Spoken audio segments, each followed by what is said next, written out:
Apabila perempuan Indonesia mari bekerja Malaysia, dia ambil pula suami kita. Hai, Assalamualaikum. Saya tadi ada tengok lah pasal jantung pisang tu. Dari TikTok kan. Saya nak tengok lah dia cakap kenapa orang Malaysia tak nak ambil perempuan Indonesia bekerja sebagai maid. Ini saya cerita terus terang lah apa yang saya tengok lah. Ini pengalaman saya. Apabila perempuan Indonesia mari bekerja Malaysia, dia bukan ambil gaji tau. Dia ambil gaji, tapi cara dia ambil gaji tu lain sikit. Dia ambil pula suami kita. Cuba netizen rakan TikTok saya fikir saya banyak benda ni terjadi dah. Saya dulu pun ada supplier untuk orang asing lah. Tapi lepas itu dalam 1 tahun, 2 tahun dia akan ambil suami kita. So apa pandangan netizen? Cuba beritahu saya lah. So saya banyak tengok benda ni berlaku. Sebab tu sekarang orang Malaysia takut nak ambil orang Indonesia. Biarpun dia ambil orang Filipin, tapi biar mahal, tapi janji dia bekerja bagus. Orang Indonesia ni saya memang condemnkan habis-habis lah. Pasal kebanyakan orang Indonesia ni bekerja, dia bukan semata-mata untuk bekerja di Malaysia tau. Apalah lagi orang tu sebagai macam orang ada kaya, mari jadi pembantu rumah dia kan. Dia nak ambil suami kita tau. Tujuan dia mari dekat Malaysia, apalah lagi kita dalam keadaan yang mewah. Cara dia halus tau dia ambil suami kita. Memanglah dalam Islam memang dia tak boleh percayalah bomo-bomo ni. Tapi kalau kebanyakan yang diizinkan Allah Subhanahu Wa Taala, benda ni boleh terjadi. Kalau saya kata dengan netizen tak percaya pasal bomo-bomo ni kan, sebenarnya ada hakikatnya.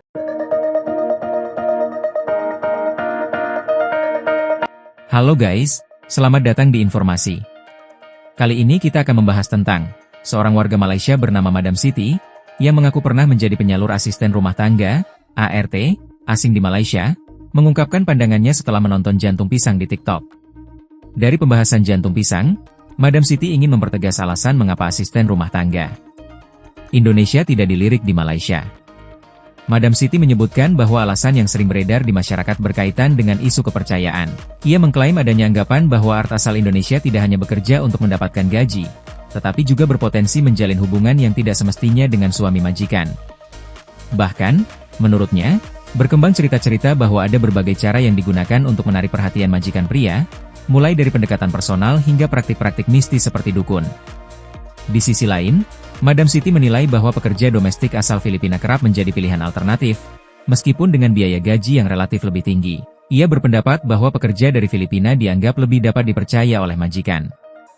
Selain itu, isu ini mencerminkan adanya stereotip dan persepsi yang berkembang di tengah masyarakat. Kualitas dan integritas pekerja domestik seharusnya dinilai secara individu, bukan berdasarkan kewarganegaraan. Profesionalisme, etika kerja, serta sistem penyaluran yang transparan dan terawasi menjadi faktor yang jauh lebih menentukan dalam menciptakan hubungan kerja yang sehat antara majikan dan pekerja. Dan kenapa harus takut mempekerjakan asisten rumah tangga dari Indonesia? Apakah wanita Melayu di sana lebih jelek dibanding wanita yang siap menjadi asisten rumah tangga? Hingga takut jika melihat wanita Indonesia, suami langsung berpaling dan mencampakkan istri Melayunya. Apakah dasarnya wanita Melayu tidak menarik hingga harus terjerat dan terpikat wanita Indonesia yang bahkan datang hanya untuk bekerja menjadi asisten rumah tangga?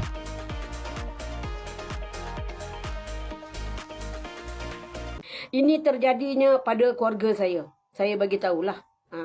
Dia tak dapat cara terbuka, dia akan dapat buat cara yang tertutup lah. Macam dia buat sihir-sihir kan. Memang dalam Islam memang tak boleh percaya orang kata syirik. Tapi berlakunya benda ni pada keluarga saya. Abang saya pernah terjadi benda-benda ni. Dia ambil pembantu Indonesia kan. Nasib baiklah orang kata walaupun macam ini kan dia tertekan lah. Macam kakak ipar saya, dia ada pernah bercakap dengan saya, you punya abang macam ni, macam ni. Memanglah, bukan saya nampak dari segi abang kandung saya, bukan. Banyak lagi benda ni. Sebab tu orang Malaysia banyak takut lah dengan pembantu Indonesia sekarang. Saya cakap terang-terang. Yang mendera kanak-kanak pun kebanyakan dalam orang Indonesia tahu. Filipin ni, walaupun kita bagi dia gaji yang mahal, tapi dia bekerja betul lah. Saya cakap, dia ikut role lah. Dia punya yang jantung pisang cakap tadi, dia punya ejen memang betul. Kalau Indonesia, dia punya ejen semua tak tahu. Semua tak betul lah. Kebanyakan saya tengok. Apabila kita berjumpa dengan ejennya tak mahu tanggungjawab. Kadang-kadang ada 3-4 bulan, dia mari bekerja, dia curi duit, apa semua kan. Dia tinggalkan rumah dengan anak yang tertinggal di dalam rumah. Ini semua Indonesia punya kerja. Sebab tu orang Malaysia, saya bagi beringatlah. Kalau nak ambil pembantu Indonesia tu, berhati-hatilah. Benda ni banyak terjadi di Malaysia. Beribu-ribu lah, saya cakap. Tapi kalau jantung pisang tadi cakap kan, cerita pasal kenapa orang Malaysia tak mahu ambil pembantu Indonesia. Inilah hakikatnya sebenarnya. Saya bagi tahulah. Saya nampak jantung pisang tadi orang kata dalam TikTok live dia kan. Ini orang Malaysia ketakutan. Sangat takut. Pasal apa? Dia mari sini. Saya ada tanya beberapa orang Indonesia kan. Dia bercakap dengan kebenaran lah. Saya kata, apa tujuan kamu mari dekat Malaysia? Dia kata, selagi saya ada, saya habiskan harta saya buat ini. Dia kata, saya pun orang susah di Indonesia. Saya pernah bertanya dengan perempuan Indonesia macam ni. Dia kata, ini laut memisahkan Malaysia dengan Indonesia.